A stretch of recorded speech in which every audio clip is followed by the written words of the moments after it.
So to add and subtract rational expressions, you want to find common denominators. To find common denominators, we need to factor all of your denominators. That's already factored.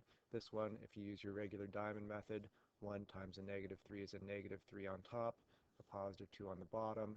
It looks like a positive 3 times a negative 1 equals negative 3, and 3 plus negative 1 equals positive 2. So this denominator factors into an x plus 3 times an x minus 1. That has to be part of your common denominator. This x plus 3 taken care of, this x minus 1 also taken care of, so your common denominator is just going to be x plus 3 times x minus 1.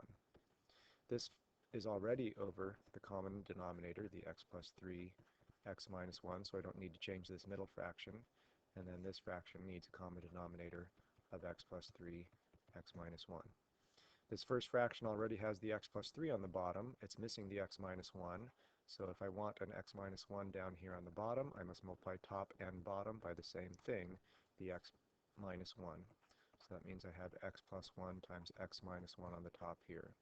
Minus 4 minus this needs an x plus 3 on the bottom.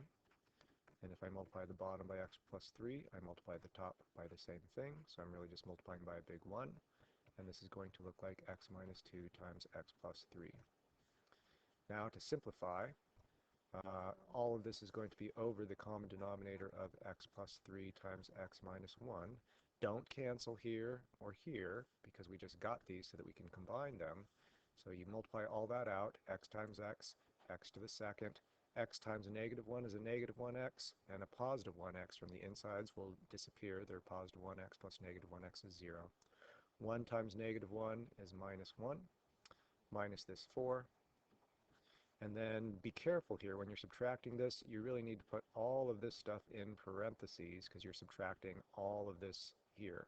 X times x, x to the second, x times 3, 3x, negative 2 times x, negative 2x, combined, plus 1x, negative 2 times 3, minus 6.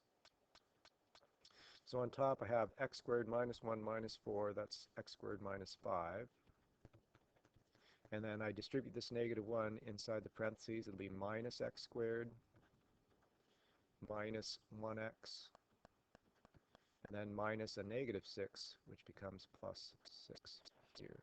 Denominator still x plus 3, x minus 1. X squared, that's gone. Negative 5 plus 6 is 1, minus x on top. So negative x plus 1 on top, x plus 3, x minus 1 on the bottom. Hopefully you recognize the negative x plus 1 and x minus 1 are opposites. If you want, you can factor a negative 1 out of the top and get x minus 1, because negative 1 times x is the negative x. Negative 1 times negative 1 is positive 1. And now you can see the x minus 1's in common on top and bottom. Same factor, that's a big 1.